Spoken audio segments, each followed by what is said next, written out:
Өглөөний мэнд Live TV цэгийн өчтөрөөс эхлэн өдөр тутмын сонингийн тоймыг та бүхэнд хүргэж эхэлсэн байгаа. За өнөөдөр 2 дахь дугаараа хүргэе. За өдрийн сонин 100-ны мэдээ өнөөдөр үндэсний шуудын сонингоос та бүхэндээ өнөөдөр одоо ямар сонин хачин байгааг дуудаж сонирхуулъя. За өдрийн сонины тэргийн нүүрэнд нийслэлийн удирдах нэгж төгрөгийн зардалгүйгээр буурайс илгэнэ гэсэн ийм одоо сурвалжлага нийтлэл гарсан байна. За Улаанбаатар хотын засаг даргын хамгийн газрыг яар мөрөв нүүлгэн гэсэн асуудал өнгөрөгч тийм ээ одоо их баригч намын үед яригдж байсан. За энэ асуудал бол одоо ингээ үргэлжлээд явж байгаа юм байна. За яагаад одоо нийслэл хотын дарга нэгж төгрөгийн зарлаггүй хотын засаг даргын хамгийн газрыг нүүлэх вэ гисэн гэхээр энэ дээр ингэж бичсэн байна. Засаг дарга Батуулдын хариултаар бол нийслэлийн удирдлагын төвөөс шилжүүлэхэд нэг төгрөгийн зардал гарахгүй.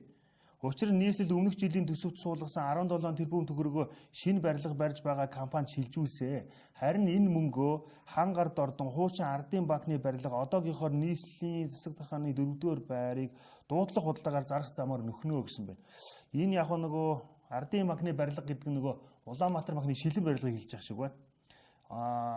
Тэгээд энэ чинь саяны энэ ордны зүүн талын хуучин хэвлэх үйлдвэр 25 тэрбум хүрлүү хүрж байгаа юм чинь баг одоо энэ хотын захиргааны энэ эзэмшиж байгаа байшингууд нийлээд 5-аас бараг 100 тэрбумаар зарагдах магадлал өндөртэй. Мэдээж энэ бүх барилгыг хувийн хвшил авнаа. Засаг даргын дуулгасан бас нэг сонирхолтой мэдээ нь болохоор Батлан хамгаалах яамыг Төв аймаг руу 100 мод руу шилжүүлэх гэж байгаа юм байна. Тэгэхээр нэг төгрөгийн зарлага гаралгүйгээр хотын захиргааг нүүлгэн гэсэн ийм учиртай юм байна. За тэгээд Сансар хотхны оршин суугчид буюу их хөргөө компани асуудал нь нийтийн модон байранд амьдарч байсан 50 гаруй өрхийн газрыг худалдаж аваад барилга нь санхүүжүүлэхгүй болсон. Эдгээр иргэдийг Тооскийн барьж байгаа төрөөсийн орон сууцнд одоо байршуулнаа. Тэдний талбай дээр тендер зарлаад өөр компани оруулсан гэсэн ийм ярьсан байна. Их хөргөө компани маань улсын хурлын гишүүн ариуных баха. Тэгээд дахин төлөвлөлт гэж явж байгаа бас нэг жоохон хил ам дуулдаад цагтаа хүмүүсээ бас нөгөө юу яж чадахгүй байх гэсэн ийм юм яригдж байсан. Ямар ч байсан Тооск бол энэ тэр газраа чөлөөлсөн. Тэгээ одоо байранд ороогүй ийм хүмүүсээ ямар ч байсан Тооскийн байранд түр шилжүүлж бас байгаа юм байна. За өчигдөр бас нийслэлийн засаг даргын засаг дарга юу яасан хот хоорондын олон улс хот хоорондын автобус терминал олон улсын худалдаа логистикийн төвийн одоо шавыг тавьсан. За ер нь даргоон төв маань нүүж байгаа юм байна. Тэр одоо шинэ суурьшлийн бүс рүү. За энэ газар нь болохоор нийт одоо 14 автобусны гарцтай 4200 ам метр талбайтай. Автовокзалынхаа дэргэд орон нутгийн болон нийслэлийн иргэдэд зориулсан төрөл бүрийн хүнс барааны бөөний зах байгуулнаа гэж байна. За бөөний худалдааны төв нь 24,000 ам метр талбайтай 16-аас 20 ам метр бүхий нийт 800 павильонтой гэсэн ийм зүйл ярьсан байна. Даргоон төвч одоо жижиг машин байтугай автобус байтугай жижиг машин ороход маш хэцүү тийм болсон. Маш одоо олон шинэ барилгууд баригдсан байгаа. Тэгэхээр мэдээж энэ даргооныг нүүлгээд илүү том одоо газар руу нүүлгэн шилжүүлнэ гэдэг нь бол маш зөв одоо арга хэмжээ. За энэ юуны шар хадны техникийн захыг бас энэ баруун тишээ 22-ын төвчөн дээр шинээр байгуулсан байгаа. Тэр ажлууд бас нэлээд хөргөн жигдрээд явж байгаа юм билээ. Ялангуяа амралтын өдрүүдээр нөгөө нотроод одоо тэр даатгал интернет ажилдаг учраас хүмүүсийн хөл хөдөлгөөн нэлээд тасардаггүй. Ийм учраас бас иймэрхүү шилжид хөдөлгөөнүүд бол маш зөв юм аа гэсэн. За энэ Эрдэнэ бүрэнгийн усан цахилгаан станцын төсөл гараанаас хөдөлсөн ингээд улсын хурлын гишүүн Батнасан ярьцлага өгсөн байна. За Ховд аймгийн Эрдэнэ бүрэн сумын Шижигтийн хавцал гэдэг байгалийн сайхан хөгжилтэй юм газар дээр усан цахилгаан станц барихаар ингээд одоо шийдэж байгаа юм байна. Энэ нь болохоор бүгд найрамдах хятад ард улсын засгийн газрын газраас Монгол улсын засгийн газарт олгох 1 тэрбум ам долларын хөнгөлөлтөө зээлийн хүрээнд энэхүү одоо цахилгаан станцыг барихаар санхүүжүүлэлтийн төслүүдийн жагсаалтанд нь орчихсон байгаа юм байна. За тэгээд эх оны 8 дугаар сар гэхэд төслийн бүтээн байгуулалт эхэлнэ гэсэн энэ мэдээллийг улсын хурлын гишүүн Батнасан өгсөн байна. За тэгээд энэ одоо усан цахилгаан станц байрснаар ямар ач холбогдолтой юм бэ гэдгийг л нэлээд тийм удаан тайлбарлсан байна. Уул нь бол үүнийг бол одоо нэг их тэгж дэлгэрүүл тайлбарлах шаардлага байхгүй. Оросын холбооны улсаас Монгол улс бол цахилгаан эрчим хүчнийхээ 40%-ийг авж байгаа. Энэ 40%-ийг бол мэдээж дотооддоо хангах зайлшгүй шаардлага байгаа. За одоо Эрдэнэ бүрэнгийн усан цахилгаан станц ч байдаг юм уу, Эгийн голын усан цахилгаан станц ч байдаг юм уу, өөр одоо бусад одоо ямар их үүсвэрээс байдгийг энэ асуудлыг бол одоо шийдэж вээж одоо бид нэр энэ Улаанбаатар хот маань одоо утаагүй болох, аймагуд одоо утаагүй болох. За тэгээд энэ цахилгааны энэ хязгаарлалтаас бас одоо салах тийм ээ, энэ хараат байдлаа салах ийм одоо шаардлагатай. За цахилгаан станцын хэрэглээ өссөн тохиолдолд зөрүүг нь Оросын холбооны улсаас импортоор аван зохицуулж ирсэн 40 жилийн түүхтэй гэж байна. За манай ч одоо тэр 40% аваад 40 жил Оросын холбооны улсаас 40 жил цахилгааны хараат байгаа. Ийм улс байна шүү дээ. За цахилгаан станцыг 288.5 сая $ам барина гэсэн. Тэгээ зээлийн хилцээрт ингээд тусгагдсан 288.5 сая $ам гэдэг нь ойролцоогоор 730 тэрбум төгрөгөө гэсэн. За яг хуу улс төрчдийн хувьд усан цахилгаан станц барьж одоо барьж юу гэдэг одоо бизнес хийдэг ч гэдэг юм уу, иймэрхүү одоо яриа хардлага байдаг. Би бол одоо сайдын зөвлөлийн хурал дээр нэг удаа сууж байхдаа иймэрхүү зөвлөгийг одоо дид сайдын амнаас сонсч байсан. Гэлээ гэхдээ яг хуу одоо тэр иддэг барьдаг юм одоо байдаг юм бол тэрийг одоо баг зэрэгээр одоо хийгээд ямар ч гэсэн улс их оронд хэрэгтэй иймэрхүү стратегийн зөвлөө бол одоо зайлшгүй хийх одоо бодит шаардлага байна. За энэ сэтгүүлч ариун цэцгийн улс хурлын гишүүн Батнасантай хийсэн ярьцлагыг та бүхэн дэлгэрүүлж үзээрэй. За өдрийн сэнний 3 дугаар нүүрэн дээр Дашвалбарын мөнгөн далаа сэтгүүлчийн Дачууртын Чимбат ганцаараа тариагаа хурааж бусдын түүний авьяаслаг монголчууд дээр шавж байна гэсэн ийм одоо сонирхолтой нийтлэл байна. За энэ яг өмнө нь энэ тухай бол бас нэг ус удаа хөндөж ярьж байсан. Тэгээ одоо энийг дахиж ярьж явах шиг байна. Авьяаслаг монголчууд шоу эрэлттэй байна. Бүгдийг нь дэлгэцийн өмнө уйж байна. Түүний өмнө voice шоу дуусаад удаагүй. Энэ шоунаас салахгүй уяатай дэлгэцийн өмнө шавцгаасан гэж байна. Манайхан болсон яахав дээ өнөөг шоунуудаа шүүмжиж магтааж сошиал баахан цуурцгаадаг. Амьдралынх нь нэг хэсэг аятай Чимбатын телевизийн шоунд хамаг цагаа барах юм аа. Түүний тэр зурд нь Гачууртын Чимбат цасан даруусан дараалаагүй гэлсэн тариагаа хураагаад байна. Тэр улмал баяжаад байх юм аа. Түүний бизнес улмал өргөжөөд байх юм аа. Бусад хүнийг тариа хураалгахгүй гэсэн шиг гадны шоуг энэ зур тасралтгүй хийх юм аа. Шоу үзэхгүй нь хүмүүсийн сонголтын хэрэгээ. Гэхдээ Чимбатын хүслийг гүйцээ цагаан алдаж шоу үзээ суухын оронд ажил амьдралаа бодооч ээ. Ард түмэн минь ээ нэг л их шоу үзэж дуулж хуурцсан улс байх юм аа гэд. Би яг иймэрхүү олон нийтийн хушуурсын шоу үздэг болохоор сошиалын ерөнхий мэдээлэлээр үзчихдэг. Тэгэхээр ерөнхийдөө бол яг энэ сэтгүүлч мөнгөн талаатай бол бүрэн санал нэг байна. Үлдсэн цамт нь өнөөх дуулсан хуурцсан үдсэн харсан ам уралдан сайнтай муутай нь ярилцах юм аа. Чимбат яагаад наан оролцохгүй яагаад наан чинь оролцохгүй байгааг мэдэж байна уу? Тэр хүн чинь ажиллаа хийж байна. Чимбат чиг болохын тулд та нар ажиллаа хий. Шоу цэнгэнэ одоо болоо. Алийн болгон мал төлөх цагаар нөхрөөсөө нуугдан үр хөвгтөө орхин дуулж хуурдах гээд ирдэг юм бэ. Аж амьдралаа бодож ажиллаа хийсэн дээрээ таны өмнөөс Чимбат шиг баян хүн хүүхдийг чинь хүмүүжүүлж хижээж хүний дэйтэй болохгүй шүү дээ. Энэ тухай өдрийн совинд бичиж байсан хашрахгүй дахиад хэлчихье гэсэн байна. За энийг та бүхэн бас дэлгэрүүлээд уншин үздэй, энэ талаараас бодно үздэй.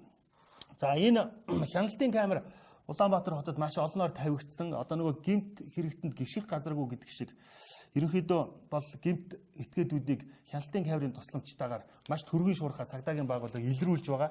За саяхан одоо Жингэлтэй дүүргийн засаг даргын тамирын газрын хойно бага насны дунд сургуулийн хүүхдийг одоо дайрсан жолоочийг хяналтын камерын тусламжтайгаар маш түргэн шуурхай илрүүлсэн байлээ. Тэр хүн нь болохоор нөгөө хүүхдийг одоо юу гэдгийг имлэг түргэж өгнө гэж хуурж машиндаа суулгаад дөнгөж одоо эрхэнгүүтээ 40,000 төгрөг өгөөд ингээд одоо буулгачихсан байсан. Ингээд үүнийг бол одоо цагдаагийн ар гэрийнх нь гомдлоор одоо маш түргэн шуурхай илрүүлсэн байсан. Сая бас энэ Баянгол дүүрэг дээр цагдаа нар гэмт этгээдийг баривчилжээ гэдэг энэ мэдээлэл гарсан байна. Энэ одоо мэдээллийн дагуу мэдээлэл дээр юу гэж байна вэ гэхээр Баянгол дүүргийн 12 дугаар хорооны нутаг зөвшөлт үйл ажиллагаа явуулдаг нэгэн зочд буудал дээр хүн амны хэрэг гарсан байна.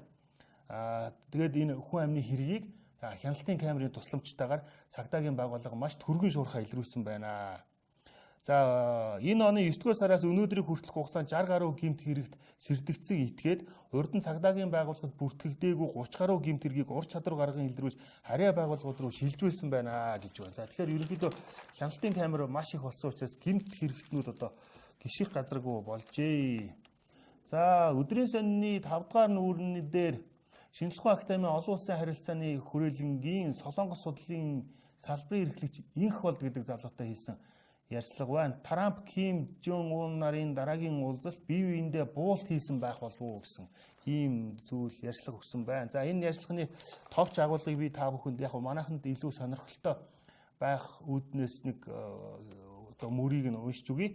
Том одоо сэтгүүлч мөх цэцэг асуусан байна. Хоёр Солонгос ойр ойрхон уулзаж байна. Ер нь энэ хоёр улс нэгдэх тухай асуудал хизээ биелээ олно гэж бодож байна вэ гэсэн асуултанд том супер хүчнүүд тэврэлдэж байж дараа нь энэ хоёр орон нэгдэх асуудал яригдах болов. Орос, Хятад, Америк гэсэн 3 хүч гар барьчих бол хоёр Солонгос нэгдэж чаднаа гэсэн ийм одоо хариулт өгсөн байна. Тэгэхээр эн чинь бас хоёр улсын нэгдэхгүйний том гүрнүүдийн асуудал байдаг байх нэ. За өдрийн сонины 6 дугаар нүүрэнд улсын хурлын гишүүн эрүүл мэндийн сайд байсан Ламбаго ярьцлага өгсөн байна. Салбарын хөгжил халаас илгээ хамгийн том гарцаа болж байна гэж. Яг хөө мэдээж энэ бас өөрийгөө шилжил байгаа хэл та. Мэдээж сайд солигддог. Тэгэл ер нь нөгөө нэр солихоос өксүүлэл бүтцийн шинжилгээгээл бүгд л ер нь юу яадаг шүү дээ. Өөртөө хүмүүсийг оруулдаг. За эндээс би яг сонирхолтой гэсэн нэг юу яаж үгүй. Эрүүл мэндийн салбарын хит хөгжлийг та юу гэж хардаг вэ? Энэ салбарт ямар бодлого шинжилэлт дутагдж байна вэ гэсэн асуултанд Ламбаага дэлхийн технологийн хөгжлийн түвшнээс 30 гаруй жилээр хоцорчихсон энэ салбарыг эдийн засаг, хууль эрх зүйн чадамжийг сайжруулах, оншилгоо, эмчилгээний арга технологийг дэлхийн түвшинд хүргэн эмч мэргэжилтнүүдийн хөдөлмөрийн бүтээмжийг бодиттой дээшлүүлж тэдний оюуны чадвах ирч хүч, мэдлэг чадварыг бүрэн дүүрэн ашиглаж чадвал эмчилгээ онцлогоог дэлхийн түвшинд хүргэх боломжтой гэсэн ийм зүйл ярьсан байна. За өнөөдрийн өдөр тутмын хоёр ч одоо сонин дээр өдрийн сонин өнөөдөр сонин дээр хард тамхины аюулын талаар сүүлийн үед болсон одоо шүүх хурал тэгээд одоо энэ асуудлыг тойрсон асуудлуудыг хөндсөн байна. За маш одоо харамсалтай нь 7 хоногт 1-ээс 2 одоо хард тамхины холбогдлолтой хэрэг одоо шүүхэр шийдэгдэж байгаа юм билэ. Энэ нь болохоор одоо Монголд одоо хард тамхины аюул маш одоо өргөн цар хүрээнд хүрсэн одоо цагдаагийн байгууллага одоо энэ саяхан тусгай тийм хилтэс байгуулсан билээ 16 өдрийн бүрэлдэхүүнтэй одоо маш одоо аюултай төвшөнд хүрчээд байгааг харуулсан байна. За өдрийн сонины тэргүүн нүрэнд цагдаагийн ерөнхий газрын хард тамхитай тэмцэх газрын ахлах мөрдөн шалгах хилцээний мөрдөгч Ахмад Сайнцрал гэдэг хүн ярьцлага өгсөн байна. За сэрэн чимдийн баяраа гэдэг этгээд биедээ мөс гэдэг бодисыг хадгалсан бусдад худалдаалсан гэсэн үндслээр шалгагдаж байсан. Баяраа барьжлах үед хард тамхи мансууруулах төрлийн бодисыг хэрэгэлсэн байсан тогтцоогдсон гэсэн ийм ярьцлага өгсөн байна. За харамсалтай нь энэ хэргийг шалгаад нөгөө нөхрөө гадуур ингээ байцаагаа явж исэн нөгөө нөхөр нь цухтаагаад явчихсан, оргоод явчихсан. Одоо ингээд орон дээр 90 сурвалж илж байгаа юм байна. За өмнө нь энэ нөхөр бас хард тамхины хэрэгээр шалгаж ирсэн юм билээ. Тэгээд шалгаж ирсэн хүнийг одоо яагаад ингэж гадуур байцаагаад алдчихсан юм бол доо. Сэрэн жимдийн баяраар Баян зүрх дүүргийн эрүүгийн анхан шатны шүүхэд газуур байцаагдаж байхдаа оргон цугцсан. Өөрөөр хэлбэл шүүхийн шатны мөрдөн байцаалтаас оргон зайсан гэсэн үг ээ. Одоо шүүх болон цагдаагийн газрын хард тамхитай газрын албан хаагчид улсын хэмжээнд 90 сурвалжилж байна гэсэн байна. За тэгээд энэ зарыг нь ингэж тавьсан байна. Бусдаа бүлэглэн 2017 оны 7 сарын 29-нд анчи хард тамхины хэрэгээр өмнө нь шалгаж байгаагүй бусдаа бүлэглэн мөн байна. Өмнө нь зорилгоор хадгалж исэн гэмт хэрэгт юу яаж исэн байна. Хэрэг үйлж исэн гэсэн ийм юм байх юм аа. За 1-р сургуулийн захирал Бум Эрдэнэийг авилгалтай тэмцэх газраас яг үйлдэл дээр нь авилга авч байхад нь үйлдэл дээр нь барьсан хэрэг өнгөрсөн 7 хоногт гарсан. За өчигдрийн одоо хэвлэлүүдээр шинэ 90 гэж одоо дунд сургуулийн захирал бас одоо юу яачлаа.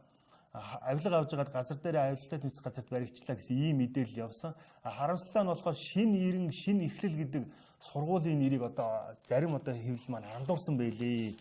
За тэгээд энэ шинэ эхлэл гэж сургуулийн захирал өчигдөр юу яасан шинэ Эрдэнэ гэдэг хүн бусдаас онц их хэмжээний авилгал авч байгаад энэ сарын 10-ны өдөр авилгаа тэмцэх газарт баригдсан юм байна. За яагаад одоо би энэ шинэ эхлэл гэдэг сургуулийг сайн мэдэхгүй юм. Гэхдээ одоо эн чинь Монгол тэмүүлэл шинэ ирэн шинэ эхлэл гэдэг 3 сургууль чинь Кембрижийн сургалттай ийм одоо гурван сургууль юм байна. Тийм болохоор хүмүүс бас нэг одоо хүүхдээ дэлхийн боловсролд одоо боловсрол олгохын тулд энэ 3 сургуулийг одоо юу яадаг юм бэ? Одоо хүүхдээ оруулах маш их одоо хүсэлтэй, ирмэлцэлтэй байдаг юм байна. Үүнийг нь одоо тэр сургуулийн удирдлагууд одоо буруугаар ашиглаж авилга ингэж авж байгаад юу яасан баригджээ. Тэгээд авилгалтай тэмцэх газраас юу гэж мэдээлж байгаа гэхээр хуучин хуулиар одоо авсан өгсөн хоёулаа одоо гэмт хэрэг шийтгүүлдэг байсан. Одоо бол ерөөсөө хэрв авилга өгчгөөд тэрийг одоо авилгаа тэмцэх газарт өөрөө ирж мэдүүлэх юм бол одоо тэр хүүхдийн чинь ч юм уу одоо тий ямар ч байсан буцааж одоо сургуулиас нь хөөх ч юм уу тэр асуудал хөндөгдөхгүй. Харин өөрийн чинь бас нөгөө нэг одоо эрүүгийн хэрэг татахгүй нөгөө хүнийг одоо бас ингээд хуулийн дагуу ингээд бас шалгах ийм одоо процесс үүсэх юм байлээ шүү. За бас энэ өдрийн сонины энэ мөх совд сэтгүүлчийн 90 сурвалжсан энэ хүн мэдээнд бас нийслэл хотод үйл ажиллагаа явуулдаг цэцэрлэгүүд ийм одоо юунууд эрхлэгч нар авилга авч одоо бас байгаад баригдсан ч юм уу одоо мэдээлэлээр шалгаж байгаа иймэрхүү бас асуудлууд байгаа юм байна. Хаавал дүүргийн 243 дугаар цэцэрлэгийн эрхлэгч Сарын цэцэг гэдэг хүн албан тушаалаа уруулан ашиглаж өөртөө давуу байдал бий болгон бусдаас хахуул авдаг байсан мөрдөн байцаалтын явцад тогтоогдсон гэсэн ийм одоо хэрэг одоо шалгагдж байгаа юм байна. За өдрийн сонины сэтгүүлч мөнх совд одоо тэр Саран цэцэг гэдэг эрхлэгчээс тодруулга авахд бол албан тушаалын байдлаа уруулан ашигласан зүйл байхгүй. Намаа шалгаж байгаа нь үнэ. Одоо хэр шалгасаар байгаа гэсэн ийм зүйл ярьсан байна. За нэгдүгээр сургуулийн захирал бум эрдэнэтэй холбоотой хэрэг ямар шатантай байгааг бас тодруулсан байна. Үүнийг авилгаа тэмцэх газрын хилцээний дараагаас эрхэлсэн комиссар Баярхүүгээс тодруулахад одоо хэрнээ хянан шалгаж байгаа. Манайхаас албан тушаалтнуудаас сургуульд нисэх хүсэлтийг шийдвэрлэж өгөөч гэсэн хүсэлт бүхий 41 хүүхдийн материал ирж гисэ. Харьяал нь тогтоогдохгүй байгаа 58 хүүхдийн асуудал байсан нэгдүгээр сургууль дээр. Энэ хүн хэрвээ өмнө нь энэ төрлийн зөрчлөг үүсгэж байсан бол давхар шалгагдах байхаа гэсэн ийм ярьж байгаа юм байна. Өөрөөр хэлбэл нэгдүгээр сургууль дээр одоо харьяалын бус хүүхдүүд орсон тэгээд харьяал нь тогтоогдохгүй байгаа 51 хүүхдийн төр байгаа юм байна. Тэгэхээр энэ эсэх хүсэлтийг шийдвэрлэж өгөх гэсэн 41 хүүхдгээ 58 гээд ингээд нэг 100 орчим ийм одоо зөрчил гэх юм уу эрлэрчээд байгаа юм байна. За нийслэлийн 28 дугаар сургууль багшаар ажилд ороход 1-5 сая төгрөгийн хахуул өгдөг гэгчлэн нийтэд тарж байгаа хэргийг мөн шалгаж байгаа юм байна. За өдрийн сонины 2 хоногийн өмнө буюу 10 сарын 10-ны дугаар дээр боловсролын үйлдвэрчний эвлэлийн холбооны мөнх сайхан гэсэн баха. Би нэрийг буруу хэлж магадгүй.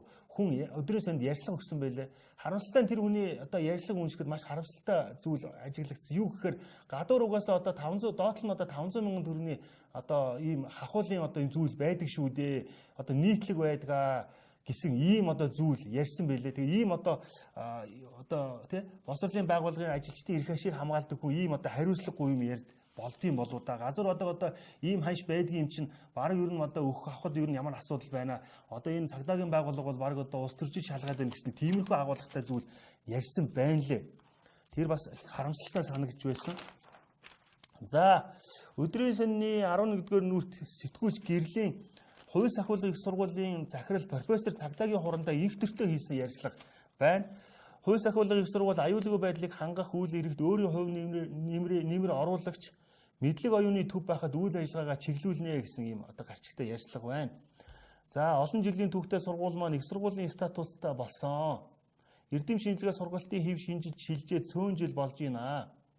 Энэ хугацаа их сургуулийн хувьд амар хялбар байсангүй боловч төрлөх сургуулийн маань их сургууль хэмээх шинэ одоо эрх зүйн байдлаа бүрдүүлж чадсан он жилүүд байсан гэж үзэж болно. Их сургуулийн энэ богино хугацаанд их сургуулийн бүтэц зохион байгуулалт эрх зүйн орчин материалыг ба цоошин нэрээр бүрдэж цаашид хөгжих үндсөөрөө хангалттай тавьж чадсан гэж ингэж ярьсан байна. За хууль их сахиулах их сургууль 10 гаруй орны 20 орчим ихтэй сургууль эрдэм шинжилгээний байгууллагатай гадаад харилцааны төвшөнд хамтын ажиллагаатай байдгийм байна. Тэгээд энэ одоо хуучин цагдаагийн актив гэж байсан цагдаагийн акстийн маань одоо их сургууль болоод бас цөөнгүй жил өрнөсөн талаар одоо ямар одоо шинжилт өөрчлөлт хийсэн талаараа ярьсан байна. За өдрийн сонин дээр дахиад сэтгүүлч мөнх сувд гэр бүл салалт, гэр бүлийн үнцэн сэдвээр судлаач Чамбал Сүрэн гэдэг хүнтэй ярьцлага хийсэн байна. Аауд охиныхоо ханыг сонгохдоо ёсцсон удмыг нь сайн шинжих ёстой гэсэн ийм гарчигтай ярьцлага байна. За эндээс би бас товч утгыг нь та бүхэнд ярьж өгье. Манай улсад 800 гаруй гэр бүл бий гэсэн ийм судалгаа байдаг юм байна. Үүний одоо 300 орчим мянган Улаанбаатар хотод байдаг юм байна. За хэдэн жилийн өмнө нэгсээс эхлээд гэр бүл салалтын асуудал түгээмэл болсон. Тэгээ ямар одоо учир шалтгаантай вэ гэхлээр үндсэн хэд хэдэн шалтгаан одоо гэр бүл салах үндсэн хэд хэдэн шалтгаан байгаа байна гэж үзэж байгаа юм байна. Гэр бүлүүдэд ажиллаж байгаа элдв тохиолдол нэг нэгэндээ итгэх итгэлээ гээдэг. Мөн хин нэг нь одоо архины хамааралтай болдог гэсэн ийм зүйл ярьсан байна. Мөн одоо ажилгүйдэл гэх асуудал хосуудын таарамжгүй харилцааны шалтгаан болж байна гэсэн ийм зүйл ярьсан байна. Үндсэндээ одоо нэг 3 том шалтгааныг энэ судлаач Чамбал Сүрэн гэдэг хүн дурдсан байх юм. Энэ одоо гэр бүл судлаач юм байх та. Өмнөөс огт харж байгаагүй юм байна. Гэр бүлийн үнцэн гэдэг нь эцэг хүний эхнэрээ хэрхэн хайрж халамжлахаас илэрч гардаг зүйл юм аа. Монголчууд эртээр цагаас эхнэрээ хүндлэх одоо үйлийг эрхэмлэж ирсэн. Харин одоо эр хүн эхнэр нөхрөө хүндэлж хайрлуул гэр бүлийн бат бөх харьцааг бий болгоно. Үн цэнийг улам бэхжүүлнэ. Эрэгтэй эмэгтэй хүмүүс нэг нэгэнтэй хүлээцтэй хандаж ойлгохыг хичээх хэрэгтэй гэж ингэж ярьсан байна. За өдрийн сонины дараагийн дугаарт энэ жил одоо миний дуунууд тоглолттой 20 жилийн болж байгаа. Ингээд одоо пентатоник наадмын 5 удаагийн шагналт хөгжмийн зохиолчтой холбооны шагналт хөгжмийн зохиолч балхацтай хийсэн ярилцлага байна. За энэ хүн болохоор ярилцлаган дээр байгаа маань 1959 оны хүн юм байна. Хөгжим бүжгийн дунд сургууль 3 дахь ангиас орсон. Үүнээс хойш одоо урлагтай ингээд хувь тавилангаа холбоод ингээд явж байгаа. Хөгжимд уралсан маань одоо миний гэр бүлийн хүмүүжлэлтэй холбоотой. Манай аав жолооч хүн байсан, урлаг дуртай, урлагийн мэдрэмжтэй, уран бүтээл тойрогдөг юм хүн байсан гэж шүү. Жамин багш болон эрдэмтэн багш нар маань хөгжмийн урлыг зүгээр нэг заагаа зогсохгүй тэрэнд дурлуулж их орноо бахархуулж ээж аавыгаа хайрлах сэтгэл төрүүлэн ахмадыг хүндлэх хүмүүжлэлээр намайг хүмүүжүүлсэн юм аа гэж ингэж ярьсан. За одоо бид нар энэ хэвлэлийн баг хурлыг шууд лайв дэж одоо үзэгч уншигчтай хүргэсэн байгаа. За энэ дээр болохоор одоо та одоо дахиж одоо энэ тоглолтоо хийх үү? Таныг одоо миний дуунууд 20 тоглолтоо хийгээд ингээд төр завсарлан гэсэн одоо зүйл яригдсан. Энэ одоо үнэн үү гэж асуухад бол хөгжмийн зохиолч балхач. Яг нь ер нь бол нэг 2 жил нэг удаа хийдэг ч юм уу одоо эсвэл одоо өөр одоо мюзикл болгодог ч юм уу өөр хэлбэр жанраар явуулдаг ч юм уу иймэрхүү зүйлийг бас бодож байгаа. Тэгээ найруулагч нартайгаа бас одоо ярилцж байгаа гэсэн ийм зүйлийг ярьсан байлээ. За 15 дахь нүүрэнд нэлээд нэг сонирхолтой ярилцлага гарсан байлээ. Энэ бол хүүсийн тэгш хэрхийн төвийн тэргүүн ган баясгатай хийсэн ярилцлага. За энэ бол ерөөсөө цэвэр хүний 8-ны чиглэлтэй. Бас хүний 8 ерөнхийдөө ямар төвшөнд явагддаг, яадаг хийдэг талаар нэлээд бодиттой мэдээлэл өгсөн. За гарчиг нь болохоор зэрэг Монгол улсын гавьяач жүжигчин эмэгтэй Америкийн нэгдсэн улс руу уран оруулах гэж авсан охиныг мөнгө олсонгүйгээр зодож гудамжинд гаргасан гэсэн иймэрхүү одоо гарчигтай ярьцлага байгаа. За энэ ярьцлагыг уншихад бол маш харамсалтай санагдсан. Америкт одоо бас ийм асуудал гарсан юм байна. Германд ийм асуудал гарсан юм байна. За одоо энэ хөрш одоо энэ манай урд хөршийн хамгийн ихний бомб 90 хотод одоо бусдыг одоо бие яаж үнэлүүлдэг, ямар одоо хүмүүс одоо ямар одоо арга замаар хуурч одоо авэждаг тухай нэлээд тийм дэлгэрэнгүй ярьсан байгаа. За энэ одоо яагаад энэ хүний 8 хийсэн бэ гэхээр энэ донорын тухай одоо нэлээд хөндөж ярьсан. За нэлээд бас ноцтой баримтуудыг хэлсэн. Би та бүхэн зарим зүйлийг одоо уншиж үгэй. Осолд орсон донороос эргэтийн шилжүүлбэл насжилт нь 3-5 жил байдаг юм байна. Харин амьд донороос шилжүүлсэн эргэтэн 5-10 жил амьдрах боломжтой гэж үздэг юм байна. Ийм учраас дэлхийд даяар амьд доноруудын эрэлт маш өндөр байдаг юм аа. Зөвхөн хүний өрөөснүүд 18-аас 20 төрлийн донор болдог гэж байна. Ямар амар юм бэ те. Ямарваа нэг хүнийг худалдаалснаар 500 мянган орчим Америк долларын одоо ашиг олдог гэж үздэг юм байна. Ингэж одоо энэ бас нэлээд тийм ноцтой. Яг энэ мэдээж дэлхийд даяар ийм одоо үн хүрдгэл гэсэн ийм утгаар ярьсан байх л да. За Ирээн зэрэг хотод эмэгтэйчүүдийг яаж одоо хуурж биеийг үнэлүүлэх талаар ингэж нэлээд тийм детальчл ярьсан байна. Тэгэхээр би энийг та нартай ерөнхийд нь яриад өгчээ. Жишээ татаж оруулсан байгаа юм. Нэг 19 настай нэг 2 дугаар курсын оюутан байсан байгаа. Төлбөрөө хийж чадахгүй болсон. За гэр орнолоо мэдээж одоо хүн ярина одоо ингээд төлбөрөө хийхгүй бол одоо намайг хичээлдээ суулгахгүй байх ч гэдэг юм уу, намайг одоо сургуулиас хөхгүй байх, жилийн чөлөө өгөхгүй байх ч гэдэг юм уу, ийм асуудал одоо ярьдаг юм байна. За мэдээж одоо нөгөө 3 сая ч гэдэг юм уу төгрөгийн одоо ингээд асуудлыг нөгөө хөдөө мал дээр байгаа ч юм уу аймаг дээр төв дээр байгаа ээж аав шийдэж чадахгүй ингээд аргаа вардаг. За тэгжэл гинтх нэг юм одоо буйтай хүн гараад ирдэг юм байна. За тэр хүн одоо юу гэж хэлдэг вэ гэхээр өө одоо их чинь одоо чамд туслая. Ерөөсөө наа чинь бол асуудал байхгүй. За мэдээ одоо ерөөсөө энэ 90 хотод одоо цэвэрлэгч ч юм уу одоо аяг угаагч ч юм уу ийм ажил одоо хийж болно. Одоо ийм ажил одоо юу яадаг одоо сарын 10,000 юан бараг одоо эн чинь 3 сая 400 гаруй те орчим мянган төгрөгийн одоо ийм цалинтай ийм ажил одоо чи бол үндсэндээ одоо нэг юм уу одоо 2 сар үндсэндээ ажиллахад л одоо бараг наад одоо мөнгө олчихноо. За яг одоо чамд одоо ихний одоо удаад ажиллаж байгаа юм чинь 10,000 одоо юан ч арай өгөхгүй байх нэг 6,000 юан өгөх юм шиг байна. Тэгэхээр чи нэг үндсэндээ нэг 3 сар ерөнхийдөө ажиллахгүй да. Тэгвэл одоо манай сургуулийн төлбөр мөлчих юм бол дороо хийчих юм байна гэдэг. За тэгээ их чинь одоо юу яа тэр одоо пассворт авах тэр замын зардал марлын бүгдийг дагаад үгүй хэлээр гарах ороход мөнгө төлбөр хийгээд үгүй ингээд игчтэй юм байна. За тэгэнгүүт манай одоо нөгөө хүүхнүүд чи өө тгийгээд ингээд дагаад явчихдаг юм байна. За тэгээд нөгөө хүмүүсээ урд ингээд аваачингуудаа ямар одоо юм болдог вэ гэхээр ингэдэг юм байна. За ингээ очихлоо 2 ирээдүйн салааны нэлээд тийм сайн сайхан зүйл ярьдаг гинэ. Одоо ийм юм болон тэг ингэ их чинь одоо анианч гэдэг юм уу ингээд одоо яриа явж идэг. За ингээ ирээнд очиод чамтай цуг явж байгаад л нэг хүнтэй уулзаад ихийгээд ингээ алга болчдөг гинэ. Нөгөө нэг газар хүлээлгчээд. За удалгүй нэг өмнөд Монгол гэдэг нэг өвөр монголоо хэлж явах шиг байна. Нэг хүн ингээд цуг орж ирснээ нэг орж ирснээ. За цуг явж исэн хүн чинь надаас юу яачлаа одоо хүний бие муудлаа гэд надаас нэг 3,000 юан зээлээд ингээ явчлаа. За одоо чи одоо ер нь юу яа? Одоо мөнгө төлөө гэд ингээд шахалтанд оруулдаг юм байна. За тэгэнгүүт нөгөө хүн чи одоо би одоо ажилд ороогүй юу гэдгийг ингээд нэг тайлбар энэ төр ингээ өгөхлөөр өө чи ерөөсөө юу яачих? Бие үлчих. Ерөөсөө нэг бие үлэхэд 3,000 юан байдгийг. Чи ерөөсөө 10 удаа л бие үлэхэд бол одоо 300 юан байдгийг. Чи одоо нэг 10 удаа л бие үлчихэд 3,000 юан олчих юм байна шүү дээ. 3,000 юан гэдэг чи одоо үндсэндээ одоо чи ерөөс энд одоо ирсэн хэрэгэ бараг ингээд бүтээчих юм байна гэсэн ийм зүйл ярьдаг юм байна. За тэгээ нөгөөдөг чи одоо юу гэдгийг одоо хүний газар хүний нутагт ингээд хар чандах хөнгөө болоод ирэхлээр ингээд үндсэндээ одоо хүчээр бараг шахуу зөвшөөрдөг. За ингээд хүчээр ингээд биеийг ингээд үнэлүүлдэг. За ингээд явдаг юм байна. За ингээд одоо юу гэдэг хэрэг чи одоо илүү ажил хийвэл илүү хийсэн ажлынхаа хөлсийг өөрөө авнаа. Би тэрнээс чинь нэг төгрөг авахгүй энэ төр гээд ингээд юм байна. За тэгээ та тухайн хүний ажил хийхээс ингээд өөр аргагүй болдгоо. Тэгээд л хүү бодноо гэж юм. Хүү бодд юм байна. Сарын тэмдэг ирэх үеэр хүү чинь яваад л байна. Улмаар сарын дараа чамайг баган тойроод иргээд явуулна. Ирэхээр чинь 4,000 юан өгье гин. Одоо баган тойрно гэдэг нь юу гэсэн үг юм бол та. Буцаж очивол мөнгөтэй болчихно. Чи гэрийнхэнтэй гадаадад өндөр цалинтай ажил хийхээр явлаа гэж хэлчихсэн байгаа. Энэ байдал үргэлжлээд байна. Эцэсүүлд нь чи мөнгө олж чадахгүй гэдгээ ойлгоно. Нутаг буцаг болоод ирэх үед чи өөрийнхөө оронд нэгээс 3 хүн олж өг гэсэн ийм шаардлага тавьдаг юм байна. За өнгөрсөн жил санагдаж байна. Ийм одоо эмэгтэй юу яасан? 90 дахь консулын газар хандсан. 90-ний консулын газрынхаа маш одоо түргэн шуурхай ажиллаж тэр хүний пассвортыг одоо нөгөө хүмүүсээс нь олж авч ингээд өөрсдийн одоо консулын зардлаар ингэж нутаг буцаасан байсан. Яг одоо ийм байдалтайгаар юу яасан? Хохирогч болчихсон. Бие үнэлдэг болчихсон. Ийм одоо харамсалтай хэрэг одоо гарч байсан. За дараа нь одоо ямархуу байдлаар бас энэ хүүхдүүдийг гудамжинд гаргаж байгаа тухай энэ хүүсийн тэгшэрх төвийн ган баясах тэргүүн бас ярьсан байгаа. Монгол улсын гавьяач жүжигчин нэг хүн Америкт одоо юу яасан? Уран одоо нугруулна гэдэг нэг охиныг одоо авч явсан. За нэг бага насны охин гэж байгаа.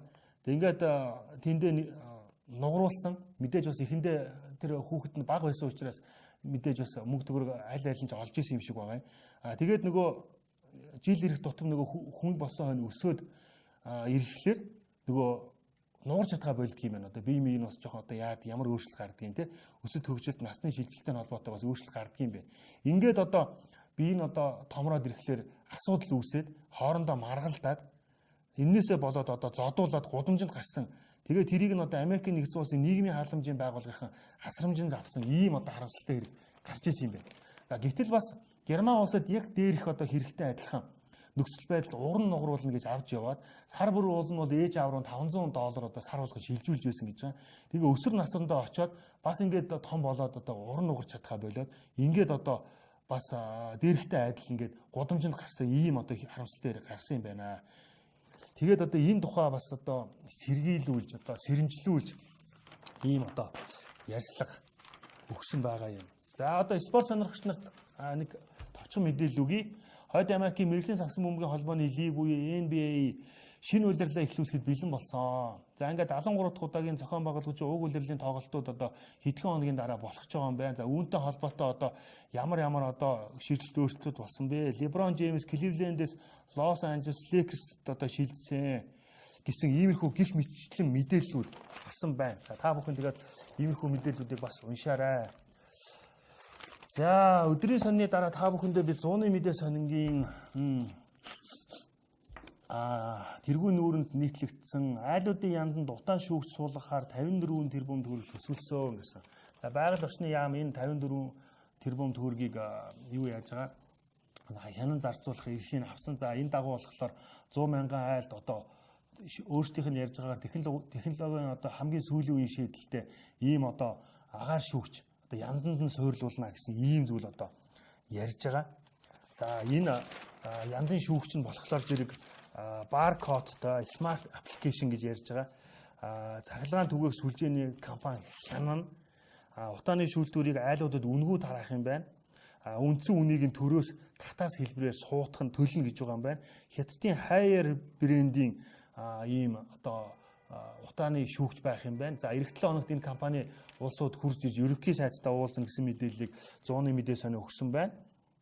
За индукцийн шүүлтүүр нь 100 мянган айлд суйрлуулснаар утаа багасна гэж одоо үзэж байгаа юм байна. За үндсэндээ бол нэг бүрийнх нь үнэ нь 500 мянган төгрөг. Тэгээ нэг айлыг одоо юу гэдгийг 80 сая төгрөгөөр юу яснаас байр орон сууцнд оруулснаас 500 мянган төгрөгөөр шүүлтүүр аваад өгөө гэсэн ийм зүйл ярьж байгаа. За манай сонин бол энэ асуудлыг хөндөж энэ шахмал түлш болон энэ яндангийн шүүлтүүрийн талаар бас нийтлэл одоо нэг нийтлэл гаргасан байгаа. Дараагийн нийтлэлийг бид нар бас гаргахаар төлөвлөж байгаа. Энэ нь болохоор одоо тэр юу шиг утаагүй зуух шиг бас нэг зүйл болчихвээ. Тэгээ ер нь бол одоо эн чинь нар салхины эрчим хүч одоо тий сэргээгдэх эрчим хүч одоо түрүүний ярьдаг энэ Орос улбаны улсаас цахилгааны одоо 40% хамааралтай байдаг энэ асуудлуудыг бүрэн цогцоор нь шийдэж байж утаанаас одоо юу яана салнаа хийрүү одоо ахуйн хийрүү одоо эрс буцалтгүй нэлээд тийм одоо хүч төрж одоо орох шаардлагатай гэсэн ийм одоо асуудал төвшүүлсэн асуудал нийтлүүдийг бид нар гаргасан байгаа. За сүүлийн үед одоо эдийн засгийн бас нөхцөл байдал муудсантай холбоотой залилангийн хэрэг, ялангуяа энэ визтэй холбоотой залилангийн хэрэг нэлээд одоо өргөжих шинжтэй байгаа юм байна. За виз гаргах нэрээр 805 иргэнийг залилжээ гэсэн ийм одоо харамсалтай мэдээлэл байна. Залилах гэмт хэрэг энэ оны 9 сарын байдлаар 3924 удаагийн тохиолдол бүртгэгчээд байгаа юм байна. Энэ нь бол ерөөсөө өмнөх онохдоо бараг 2000 буюу 2000-аар буюу 2 дахин өсчихсөн юм байна. 2018 онд. За ер нь бол пирамид тогтолцооны аргаар мөнгө босгох гэсэн залилсангийн гэмт хэрэг 14000 орчим иргэний 26 тэрбум төгрөгөөр визтэй холбоотой гэмт хэрэгт 805 иргэн 300 орчим сая төгрөгөөр хохирчод байгаа юм байна. Тэгэхээр одоо та бүхэн одоо бусдад одоо виз одоо гаргаж өгнө гэсэн одоо залилагч нарын үгнээс одоо сэрэмжлэх хэрэгтэй байна. За тэр пирамид хэлбэртэй тэр одоо мөнгөө богино хугацаанд төгсгөн гэсэн тийм одоо зүйлд одоо хууртга болооч гэж одоо 100-ны мэдээ сонингийн сэтгүүлч уянга одоо энэ мэдээллийг бэлдсэн байна. За энэ хоёрыг эх оны төсөвтэй холбоотой хэрэг явдал өчигдөр бас би та бүхэнд зарим мэдээллийг хэвлэлээр гарсан мэдээллийг уншиж өгсөн. За энэ улсын хурлын энэ сангийн сайд төсвөөс шуулаа гэд Монгол Ардын намынхан ууртай байна гэсэн одоо мэдээллийг тэргүүн нүрт гаргасан байна. За улсын хурлын гишүүн Ж Мөнхбат өчигдөр сангийн сайд өөрийнхөө аймаг дээр 51 тэрбум төгрөг тавьсан байна лээ. Эрх мэдлээ ашиглаж байна уу гэдэг дээр хяналт тавих ёстой шүү гэсэн ийм одоо зүйл ярьсан. Өчигдөр бол одоо аудитын одоо газрынхан төсвийн байнгын хороон дээр аудитын ерөнхий газрын орлогч юун бэлэг одоо юу яасан юм байна? Мэдээлэл хийсэн юм байна. Үүнтэй холбоотой улсын хурлын гишүүн Ж Мөнхбат юу яасан байна? ингэж хэлсэн байна. Аудит ерөнхий газар нэг зүйлийг дутуу орхисон байна. Хөдөө орон нутгийн хөрөнгө оруулалтыг дахин нэг хараарай. Сангийн сайд бусад аймаг дээр 5-аас 10 тэрбум төгрөг тавьчихад зөвхөн өөрийнхөө аймаг дээр 51 тэрбум төгрөг тавьсан байна. Эрх мэдлээ ашиглаж байна уу гэдгийг танаа байгууллага хяналт тавих ёстой шүү гэсэн ийм зүйл ярьсан байна. Өчигдөр бас энэ талаар ярьж ирсэн гэдгийг давтаж хэлье. Сангийн сайд Хүрэлбаатар тойрогтой нууцаар 51 тэрбум төгрөг хуваарлсан гишүүд их дургуутсаж байгаа юм байна. Тухайлбал улсын хурлын гишүүн Мөнхбат ихэд дуурлаж энэ бол улсын төсөв биш хулсан төсөв байна. Монгол улсын төсөв биш гишүүдийн төсөв болсон байна. Төсвөөс хулгай сонгууз бэлдэж байна. Та нар ингэх гэж өмнөх засгийн газрыг унагсан байна гэж ингэж одоо хэлгэнэж мэдээлсэн байна. За 100-ны мэдээ сонин дээр өөр ямар мэдээллүүд байна вэ гэхлээр за энэ сүүлийн үед Зэрлэг ан амьтан Улаанбаатар хотод орж ирэх явдал хэд гарсан юм байна. За энэтэй холбоотой Б Солонго гээд сэтгүүлч их сонирхолтой мэдээлэл бэлтгэснийг одоо та бүхэнд дуудаж сонирхуулъя. Энэ жил нийслэл Зэрлэг амьтан орж ирсэн тохиолдол өнөөдрийн байдлаар 28 бүртгэгчээд байгаа юм байна. За халиун буг, хүрэн баава, бор гөрөөс, өмхий хүрэн, могоо, идлэг шонхор, соотон гуйнг, хадны суусар гэсэн одоо ховор тооцогддог иймэрхүү амьтад одоо Улаанбаатар хотын бүс айлуудын хашаанд энэ төр орж ирсэн ийм тохиолдлууд гарсан. Зарим нь одоо та бүхэн бас нийгмийн сүлжээгээр харсан баха. За эдгээрээд нэг одоо хүний буруугаас одоо төөрөөд тэгээд одоо гимтэж бэрцсэн юм халиун буг одоо Улаанбаатар хотод орж ирсэн. Ингээд энийг бол одоо эдгээгээд байгальтанд буцаага тавьсан юм байна. За одоо зайлвал харамсалтай нэг идлэг шонхор орж ирсэн боловч шархаадаа алга өнгөрч гисэн юм байна. Насаар үхчихсэн юм байна. За манайхын энэ нуугаад явсан янзыг төөрчгэж гээд ингээд аваад ирдэг. За ер нь бол энийг бол одоо ер нь нэг ус удаа ярьж байгаа. За хүүхдүүддээ ч гэсэн бас одоо эцэг эхчүүд сайн хэлж ярих хэрэгтэй. Эмээ өвөнөр одоо багчуудаа бас сайн захих хэрэгтэй. За буг одоо гэдэг антан одоо тий илий гэж бишээ юу? Энэ буг одоо согоо одоо юу яадаг?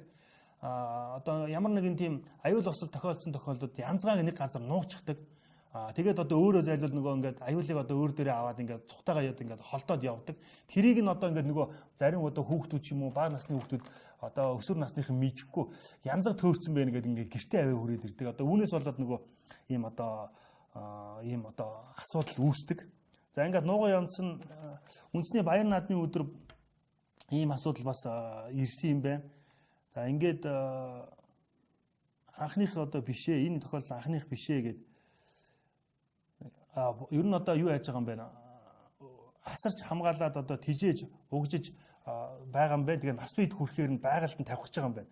За бамрууштай холбоотой нэг асуудал бас саяхан дөнгөж саяхандаа баг эргэтлөө өнгөрсөн 7 хоногт байна уу гарч ирсэн.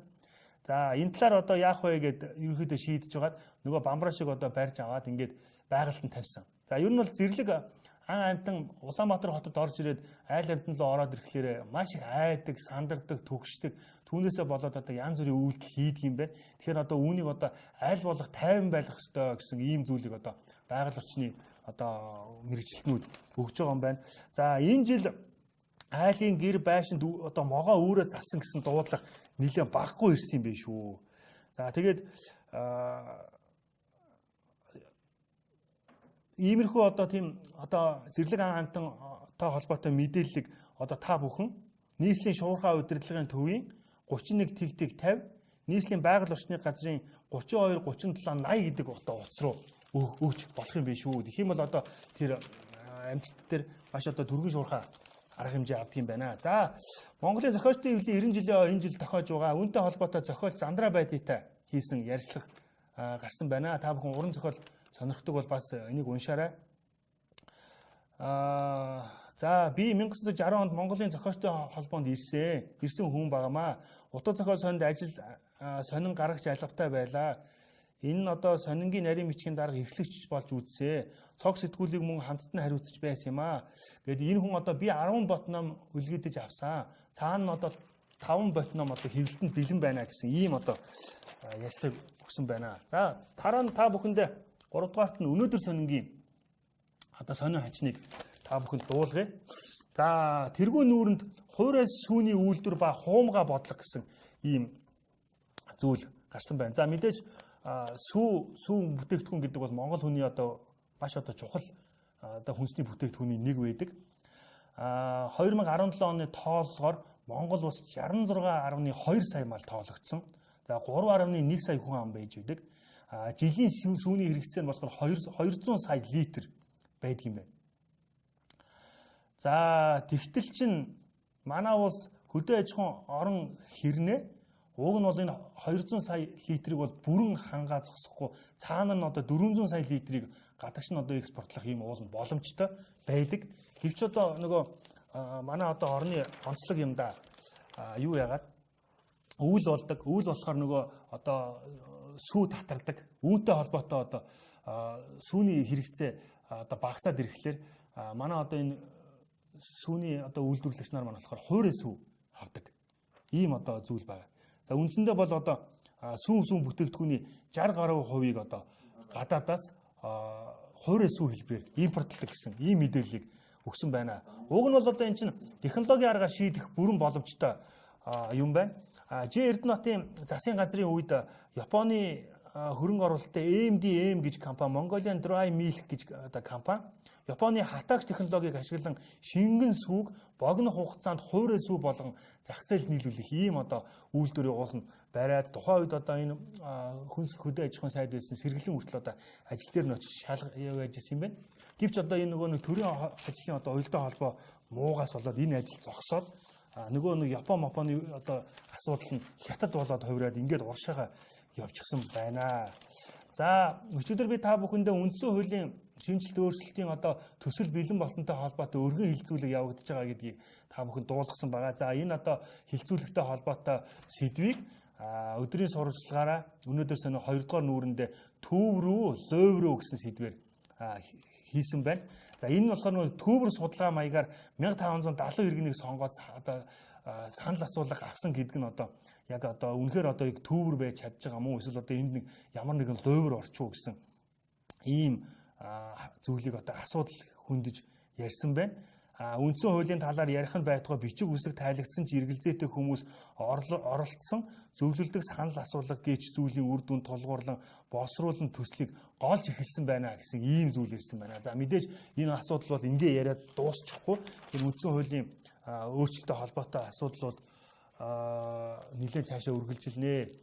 За энэ ам долларын ханш шатхууны ханш өссөнтэй холбоотой маш одоо ийм төлбөртөө ярьслахууд гарсан байна. За өдрийн сонины тэргуун нүүрэн дээр алтан цэцэг гэдэг хүн ханш сулрлаа, ханшаа алдлаа гэж зарим нь шүүмжил байгаач тийм биш гэж хэлье гэсэн гарчигтай нийтлэл гарсан бол өнөөдөр сонины А4 дээр даваа далаа гэж хүн төгөргийн ханш суларч байгаа нь гадаад хүчин зүйлээс голлон шалтгаалж байна гэсэн энэ гэсэн зүйлийг ярьсан байна. Энэ болохоор реклам байна л да энэ.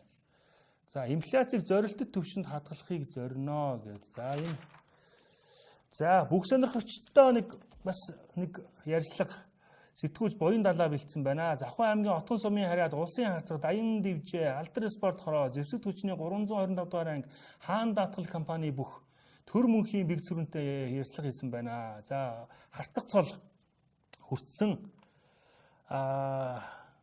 энэ бүх маань ингэсэн байна. Хэр баргийн бүх улсын цол хүрэхийн тулд 6-аас 10 жилийг зарцуулдаг. Тогтвол бэлтгэл хийх шаардлагатай болдгоо. Би 2010 онд ерөнхий боловсролын сургууль төгсөөд Улаанбаатарт ирснээс хойш үндэсний бүхөр тууштай хичээлж байна. 8 дахь жилдээ улсын харьцаг цол. Биш 7 дахь жилдээ улсын харьцаг цол хүртсэн юм байна. За 8 жил зүтгэн төрийн наадманд 3 дахь удаага зодолоод улсын харьцаг цол хүртлээ гэдээ ингээд ярьцлага өгсөн байна. Бүх сонирхдаг хүмүүс маань одоо энэ Боён далаагийн хийсэн ярьцлагыг уншаарай. За түрүүн би бас өдрийн сонин дээр хар тамхитай холбоотой одоо хар тамхи аюул одоо дэлдэж байгаа тухай мэдээлэл хүргэсэн. За өнөөдөр сонин бас энэ асуудлыг хөндөж хар тамхины 8-ачтын толгойг хийлсэн хуулийг эргэж харах цаг болжээ гэж ингэж бичсэн байна. Сэтгүүлч Арвжаа. Энэ хар тамхи бас ийм өргөн хүрээнд байгаа нь хуультай холбоотой гэсэн маш чухал асуудлыг одоо хөндсөн байна. За шүүхүүдийн хурлын товыг харахад мансууруулах бодис хэрэгэлсэн, борлуулсан гих шүүх хурал 7 хоногт 1-2 удаа зарлагдчихээн гэж. Манай хууль тогтоогчид буюу улсын хурлын гишүүд 2010 онд эрүүгийн шинэ хууль батлахдаа мансууруулах бодистой холбоотой хэргийг өмнөх хуулиас нь хит зөөлөлсөнтэй энэ одоо холбоотой юм а гэсэн ийм маш чухал асуудлыг одоо хөндсөн байна. Шинээр мөрдөж байгаа хуулийн хар тамхитай холбоотой заалт 2002 оны эрүүгийн хуулийнхаас ялан багассан гэж одоо хэлэх хууль сахиулагч нар олон байгаа юм байна. Нилээд тийм шүүмжлэлтэй хандж байгаа юм байна. За хуулийн зарим зүйл заалтыг ийш татаж зарим улс оронтой харьцуулан уншигчтай хүргье. 2017 оны 7 сарын 1-ээс хэрэгжиж эхэлсэн эрүүгийн хуульд мансууруулах юм сэтгцэд нөлөөтэй бодисыг хууль бус эрэлттэй холбоотой гэмт хэрэг үйлдсэн этгээдэд 1-ээс 12 жил хугацаатаагаар хорих, зорчих эрхийг 1-ээс 5 жилийн хугацаатай одоо хязгаарлах, хуулийн этгээдийн тодорхой төрлийн үйл ажиллагаа явуулах эрхийг нь хасаж 40 мянгаас 200 мянган нэгжтэй тэнцэх хэмжээний төгрөгөөр торгох хүртэл ялш хийхээр хуульчилсан. Харин Оросын холбооны улсад 3-аас 20 жилийн хүртэл хугацаагаар хордог юм байна. Одоо иймэрхүү төрлийн гэмт хэрэгтэй тэмцэх үе. Манайх бол торгод юм байна шүү дээ. Зарим нөхцөлд. 1 сая хүртэл рублээр торгох шийдэл оногддог юм байна. Их Британи, Грек, Австрали, Япон, Тайланд, Египт бүгд найрамдах Солонгос зүрэг бүх насаар нь хорих ял оногддог юм байна. Австри, Франц, Швейцар, Итали 20 жил хүртэгээр торны сан суулгаддаг юм байна. Тэгэхээр 2015 онд гаргасан энэ зөөлөлсөн хуулиа хэрв эргэж харахгүй бол энэ төрлийн гэмт хэрэгүүд чинь ерөөсөө юу яахгүй нэ, уурахгүй нэ гэсэн ийм одоо чухал асуудлыг хөндсөнийг дахин давтан хэлье. Дахин давтан дурдъя гэж. За, эрүүгийн цагдаагийн газрын дэд дарга бөгөөд эдийн засгийн гэмт хэрэгтэй тэмцэх газрын дарга цагдаагийн хурундаа нэм осортой хийсэн сэтгүүл цолмонгийн ярьцлага байна. За мэдээж маш ховрын хүн байна. Хэр барагтаа дуурайд байдгүй эрүүгийн цагдаагийн одоо үеийн дарга нар маш одоо чухал одоо үед маш одоо цөөн харагддаг. За энэ удаад одоо нэм очир дарга мөнгө угаасан байж болцсгүй 10 хэргийг шүүхэж шилжүүлсэн гэсэн ийм зүйл ярьсан байна. За мөнгө угаах гэмт хэрэг манай Монгол улсад цөөнгөө бүртгэгдэж байгаа. За үүн дээр бол эрүүгийн цагдаагийн газрын эдийн засгийн гэмт хэрэгтэй тэмцэх хэлц маш одоо түргэн шуурхай ажиллаж байгаа гэсэн ийм зүйл ярьсан байна. За одоо хамгийн ойрхны одоо мөнгө угаах жишээний маш сонгодог жишээ нь болохоор бүгд найрамдах Солонгос улсын нэг иргэн нутагта казиногийн үйл ажиллагаа хууль бусаар явуулж байгаад өөрөөр хэлбэл олсон орлого болох 4.5 сая $, Монгол улсад шилжүүлээд уг мөнгөөрөө зочид буудалд бариулсан гэсэн ийм хэрэг одоо гарсан юм байна.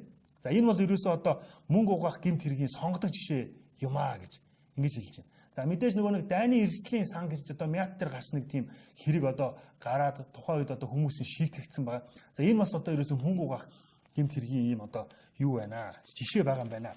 За манай газраас 2015 оны эхний хагас жил гэхэд хэрэг бүртгэлийн 125 холбогдогчтой 111 хэрэг, мөрдөн байцаалтын 58 холбогдогчтой 29 хэрэг гээд нийт одоо 183 холбогдогчтой 140 хэрэгт мөрдөн шалгах ажиллагаа явуулж гэмт хэргийн улмаас иргэд байгууллагад учирсан 50.4 тэрбум гаруй төгрөгийн хохирлоос мөрдөн байцаалтын шатанд 27.5 тэрбум гаруй төгрөгийг нөхөн төлөвлөсөн гэсэн ийм зүйлийг одоо нэм осор дарга ярьсан байна. За өнөөдөр сонин бол ингээд юу яаж чинь. За цаг нэлээд явцсан учраас та бүхэндээ эцэст нь одоо үндэсний шуудан сонингоос юу яа. За Монгол улсын 14 дахь ерөнхий сайд байсан Содномгоо намаацсаа төрөөцсаа гэсэн ийм ярьцлага өгсөн байна. Тулга гэж сэтгүүлч ярьцлага өгчээ. За оюу толгой компани 35 сая $, төлөхөөр өөртөө зарласан байгаа. За арбитрийн шүүхтэр нэг үлдэгдэл 120 сая $-ын асуудал маргаан үүсээд цаашаага явах юм байна. За үүнтэй холбоотой мэдээллийг сэтгүүлч Синд аюуш бэлдсэн байна. За оюу толгой компанид тавьсан 155 сая $-ын одоо актын татварын ерөнхий газар оногдуулсан. За үүнээс бол 35 сая $-ын оюу толгой компани төлнө гэдгээ бол мэдгэж байгаа юм байна. Үлдсэн тэр 120 сая $-д маргаан үүсгээд арбитрийн шүүхээр хандаад явна гэсэн. За тэгээ оюу толгой компани 2013-аас 15 онд төлсөн татварт аудит хийж 155 сая $-ын торгуул тавьсан гэж байна. За энэ 2009 онд батлсан оюу толгой хөрөнгө оруулалтын гэрээгээр зөвшөлтсөх санал хүргүүлснээс хойш хоёр тал 60 хоногийн дотор одоо ойлголцох ёстой байсан. Гэвтэл одоо 60 хоногийн дотор ойлголцож чадахгүй байсан учраас Лондонгийн Лондоны олон улсын арбитрийн шүүхээр маргаанаа таслуулахаар одоо ингээд болцоод байна. За энэ бас тэрбум нүүрэн дээр хөдөлгөөн улс төр гэсэн ийм нийтлэл байна. За одоо энэ зургнуудаас нь харахад бол хин нь хинийгээ дагаж явдаг вэ гэдгийг л одоо хүндсэн болоо да. Би энэ ярьсаас бол тэгж ойлгосон. Хөрс сүхийг ерөнхий сайд хөрс сүхийг Монгол Ардын намын ерөнхий нарийн бичгийн даргаар ажиллаж байх үед Яа Содбаатар Монгол Ардын намын нарийн бичгээр ажиллаж байсан гэдэг. Тэгээ хин хинийгээ дагдаг вэ? Хөрс сүхийг одоо Содбаатар Тэрвш давгийг улаан ням дөржиг лүндээж анцсан энэ Эрдэс 5 толгойн захирал Гаан хуйгийг энэ аюур сайхан Сүхбаатарын цэцэг дарга Батсүрийг одоо хин гэж хүү юм бол иргэдийн төлөөлөгчдийн хурлын төлөөлөгч хос хоёрч гэдэг юм уу иймэрхүү улсууд яг найз нөхөд л байх л та. За ам долларын өсөлттэй холбоотой нөгөө цуврал нийтлэлүүд өнөөдөр бас явж байна. За баяр цайхан Монгол банкны ерөнхийлөгч баяр цайхан сорилын үед эдийн засгийн тэнцвэр чухлаа гэсэн ийм зүйл ярьсан байна. За эх оны төсөвт жижиг дунд үйлдвэрлэлийг ерөөсө холбоотой заалт маш бага тусагдсан гэдэг дээр чи Ганбаатар гишүүн одоо шүүмжлэлтэй хандаад хууль өргөн барьсан гэж одоо өмнөх одоо сонингийн тойм дээр дурдсан. Тэгээд энэ тухайга бас юун дээр үндэсний шуудан сонин дээр дэлгэрэнгүй ярьсан байна. За 14 дахь ерөнхий сайд содомгоо юу гэж ярьсан бэ гэдэг ерөнхийд нас товчхон яачаа. 2030 онд нэг хүнд наадах дотоодын нийт бүтээгдэхүүнийг 17 мянган ам долларт хүргэнэ. Дотоодын нийт бүтээгдэхүүний жилийн дундаж өсөлт 6% байна гэж бичсэн байдаг нь хоорондоо ямар ч уялдаагүй юм аа. Хэрэв жил бүр тасралтгүй 6%-аар өсгөөр тооцох юм бол 2030 онд нэг хүнд наадах дотоодын нийт бүтээгдэхүүн 8 мянган ам доллараас хэтрэхгүй юм билээ. Эдийн засгчид яаж тооцсны учрыг олдоггүй. Хүн амын өсөлтийг тооцоо мартсан юм болов гэдэг юм. Хүнийг нь улсын хурал хяналтгүй баталсан гэсэн ийм зүйл ярьсан байна. Энэ одоо аль төсөвтэй холбоотой юм ярьсан юм бол та бүхэн бас үндэсний шуудан сонин уншаад дэлгэрүүлээд бас хүнийг хараарай. За эцэст нь спорт сонирхогчтой бас нэг зүйл хэлье. Суумагаас илүү амжилт гаргах боломжтой рагби гэдэг спорт байгаа. Монголын рагби холбооны гүйцэтгэх захирал их хамгаалалттай хийсэн ярилцлагыг та бүхэн үндэсний шуудан сонингоос уншаарай. Сэтгүүл дулам сүрэн юу яасан байна? Хийсэн байна. Америк хөл гүмгийг рагбигаас үүссэн гэж үздэг юм а гэж. За энэ сэтгүүлч пүрэв сүрэнгийн уянгийн тойрог гэдэг бас үндэсний шуудан сонин маань уянгийн одоо янз бүрийн нийтлүүд гаргадгаараа нэлээд бас одоо алдартай, нэлээд бас уншигчтай. Тэгээд пүрэв сүрэн маань нандин гээд тийм сайхан уянгийн нийтлэл битсэн байна. Та бүхэн бас энийг уншаарай. За тэгээд өнөөдрийн сонины том үгээр дуусаж байна. Та бүхэн манайх өчигдрөөс эхлээд лайв ТV замын хөдөлгөөний одоо мэдээлэл, төгжрлийн мэдээллийг одоо замын одоо хяналтын өдөр төвтэй хамтраад шууд одоо та бүхэнд лайвдж шууд хүргэж эхэлсэн байгаа. Тэгэхээр та бүхэн 8 цаг 30 минут одоо цаг 30 минут тутамд явах энэ лайвыг хүлээж авч үзээрэй. 8 цаг 30 минут, 10 цаг 30 минут, 11 цаг 30 минут гээд орой 17 цаг хамгийн сүүлд нь байгаа. 16 цаг, 17 цаг хүртэл одоо та бүхэн энэ төгжрэл замын хөдөлгөөний мэдээллийг шуурхай авч үзээрэй. За маргааш нөгөөдөр амралтын өдрүүдээр та бүхэндээ Австралигийн одоо маш сонирхолтой тэмцээнийг бид бүхэн бас хүргэхээр одоо бэлдээ төлөвлөөд бэлтгэл ажлаа хангаад ингээ ажиллаж байгаа. Тэгэхээр та бүхэн одоо өдрийг сайхан өнгөрүүлээрэй. Амралтын өдрүүдээрээ одоо манай одоо лайв ТV сегменттэй хамт байж лайк дарж бидэртэй хамт нэгдэж одоо автомашины маш сонирхолтой уралдааныг одоо үзэж маш сайхан амралтын өдрийг ая тухтай өнгөрүүлээрэй гэж та бүхэндээ уриалж байна. Баярлалаа та бүхэндээ.